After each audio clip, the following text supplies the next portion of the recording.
안녕하세요. 맥킨의 지혜투자클럽입니다. 셀트리온이 백조 시장에 이 바이오 시밀러 시장의 연내 최대 5개의 후속 허가 신청을 완료한다는 소식입니다. 자, 장중 투자 전략까지 한번 살펴보도록 하겠습니다. 먼저 차트를 통해서 이 부분 한번 살펴보도록 하겠습니다. 자, 지금 셀트리온의 주가 흐름은 오전장의 흐름에서 지금 17만원대가 여전히 좀 저항대 흐름으로 나오면서 이 볼린저 밴드 하단의 어떤 이제 지지 흐름을 확인하는 밑꼬리가 살짝 조금 나와 있는 상태인데요.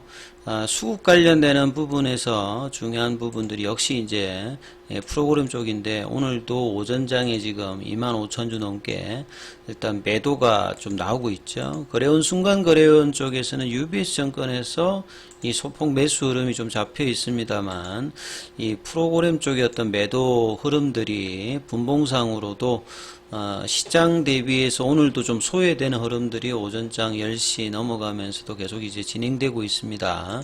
이 바이오주들의 이런 어떤 부진들이 국내가 뭐 유독 심하지만 미국의 어떤 흐름들도 차트를 통해서 한번 살펴봐 드리면요. 이 글로벌 이제 빅파마 뭐 유럽 것들하고 뭐 포함을 해가지고 할 수도 있습니다. 미국 쪽에 있는 한 10개 정도 상위권들을 살펴봐 드리겠습니다. 가장 이제 뭐 큰 어떤 회사들이라고 보시면 되겠죠. 빅파마 형태인데요. 자, 존슨앤존슨 같은 경우에는 연초가 이제 한 180달러였는데 지금이 한 160달러 밑에니까 여기도 이제 10% 이상이 이제 하락하면서 지금 흐름이 나오고 있고요. 자, FB 같은 경우에도 뭐 우리 휴미라 관련되는 부분인데 2019년도부터 이 작년까지 한 3배 가까이 이제 올라갔다가 올해는 지금 한 168달러, 170달러 부근에서 지금 140달러 밑에 있으니까 요것도 한 10% 넘게 지금 전반적으로 하락을 하고 있죠. 자, 암젠 같은 경우에도 연초에 276달러까지 갔다가 217달러니까 여기도 20% 정도 지금 빠져 있는 상태입니다. 빅파마들이 지금 그래요. 자, 길리어드 같은 경우에도 연초에 이제 88달러 정도였다가 지금 80달러니까 여기도 10% 내외 정도로 하락했고요.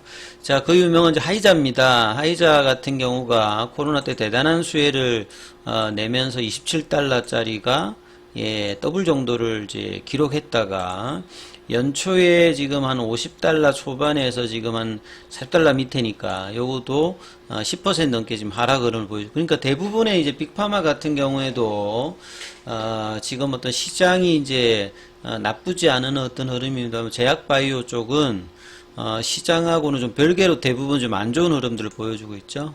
글락스스미스클라인 관련되는 부분들 좀 살펴보면 여기도 지금 이제 뭐 10% 미만 정도 하락이고요. 그나마 이제 일라릴리 같은 경우가 이제 비만 치료제 관련되는 부분 어떤 기대감으로 여기만 주가가 올라가고 있습니다.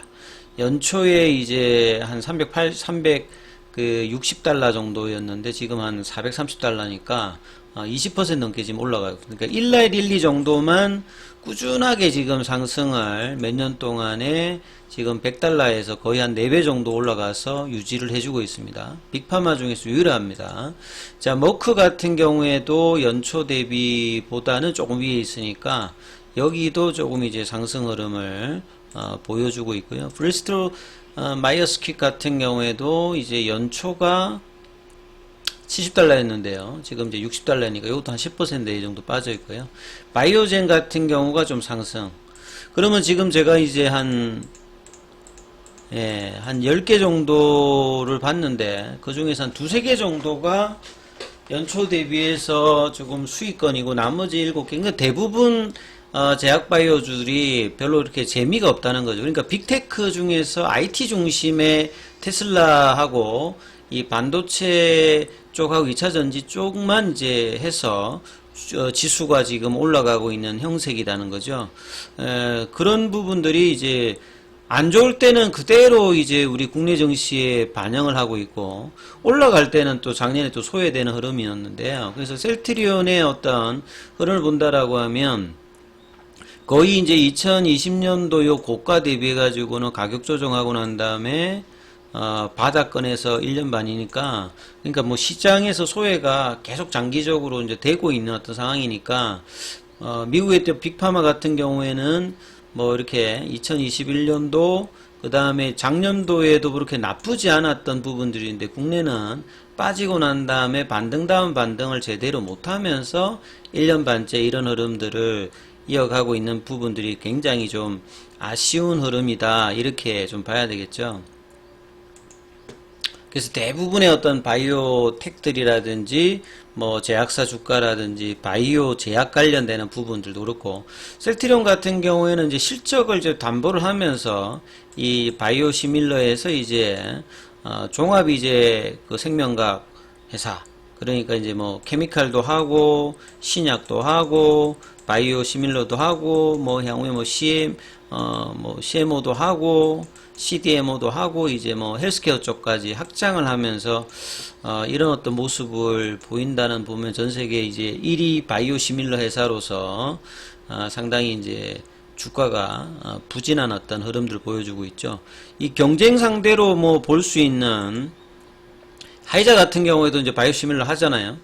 그 다음에 이제 뭐 이 암젠 같은 경우에도 대표적으로 바이오 시밀러 관련되는 부분이 셀트리온의 어떤 매출 정도가 거의 이제 비슷한 수준이 이제 암젠인데, 암젠 같은 경우에도 작년에 보시게 되면 이렇게 올라갔다가 이제 올해 정도 지금 조정을 받고 있는 거죠. 그러니까 전반적으로는 상방의 흐름을 보였다가 좀 부진을 한 어떤 흐름을 보여줬는데, 우리 국내 같은 경우에는 셀트리온 같이 이렇게 실적이 있는데도 이 코로나 이슈 이후에 너무 좀 빨리 이렇게 내려가고 난 다음에 이렇게 밑바닥에서 있는 굉장히 좀 소외된 흐름들이 장기간 되고 있는 어떤 그런 어떤 차트다. 글로벌로 비교해서도 뭐 이런 흐름이죠.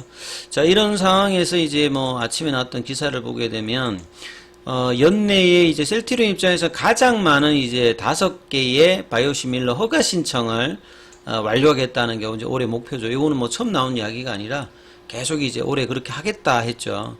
그래서 존슨앤존슨의 이제 스텔라라 관련되는 부분에 유럽 허가 신청을 완료를 했고요. 여기도 시장 규모가 23조입니다. 그러니까 거의 대부분이 블록버스터라고 봐야 되겠죠.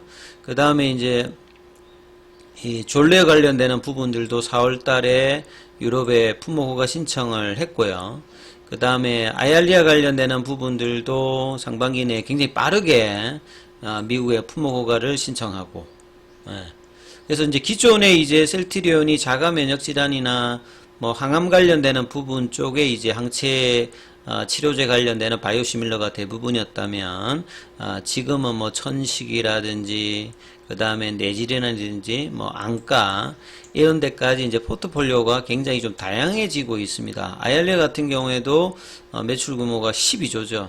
그 다음에 이제 그 오크레부스 관련되는 바이오시밀러 관련되는 부분들도 삼성의 IND 유럽과 미국에다가 지금 제출했고, 그 다음에 뭐 프롤리아, 그 다음에 악템나 관련되는 부분들도 지금 임상이 순조롭게 진행되고 있습니다. 그래서 이런 부분들이 임상이 이제 종료되고 난 다음에 허가 신청을 올해까지는 최대 5개 정도 허가 신청을 완료를 하겠다, 이렇게 목표를 하고 있고요.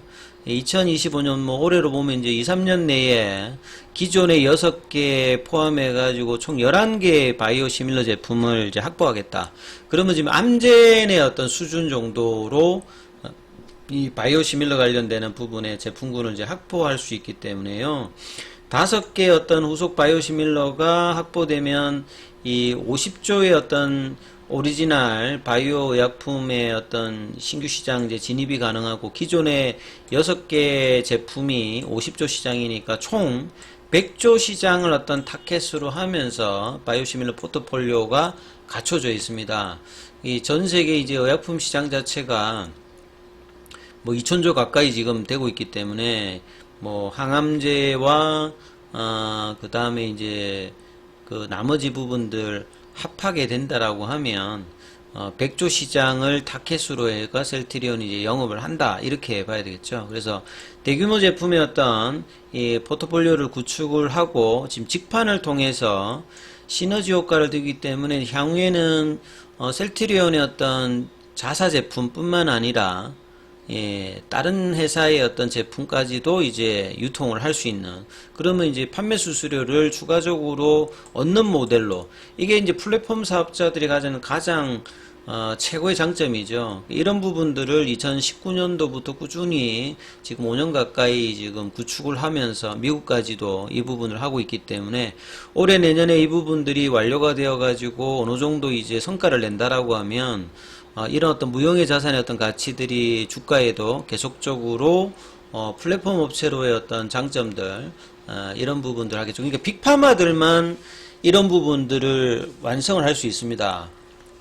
빅파마의 어떤 자본력과 이런 어떤 판매 영업 관련되는 어떤 마케팅 어떤 구축 관련되는 부분들이 굉장하기 때문에 이런 부분들을 이제 국내의 셀트리온이 글로벌 기준으로 유럽과 미국을 대상으로 이렇게 직판 체계를 구축한다고 하는 것은 장기적으로 굉장히 기업 가치의 중요한 어떤 부분인데, 이런 부분을 지금 주가에서는 전혀 이제 반영을 하고 있지 않는 거죠. 그래서 이런 부분들로 성과를 올해 내년에 어떻게 내느냐, 이게 이제 굉장히 좀 중요하고, 그 다음에 이제 시작 관련되는 부분의 모달리티를 달리하면서 플랫폼 형태로 뭐 ADC라든지 이중항체라든지 마이크로바이옴, mRNA 관련되는 부분의 어떤 노력들을 하고 있는데, 여기에도 보면 거의 가치를 지금 부여를 받고 있지를 못하는 어떤 상태입니다. 그래서 내년도부터 이제 본격화되는 어떤 신약 개발 관련되는 부분의 사업의 어떤 이 기대감들이 가세를 한다라고 하면 25만원에서 30만원대의 어떤 장기 어떤 흐름들은 충분히 가능할 어떤 이 흐름으로 회사의 어떤 분위기들은 계속하고 있는데, 그래서 이 1년 반 정도의 어떤 바닥 국면을 어느 시점에서 벗어나야 되느냐, 이 부분들이 이제 계속 이제 주가에서는 이거하고 거의 동떨어져 가고 있죠. 결과적으로 지금 장중에 볼린저 밴드 하단 부분까지 지금 내려오면서 수급의 어떤 악화들은 오늘도 좀 계속되고 있는 부분인데요. 자, 이런 부분들이 어떤 개선이 좀 어떻게 나올지 오장 또 이 부분 좀 참고하시면서 살펴보시기 바라겠습니다. 여기까지 하겠습니다.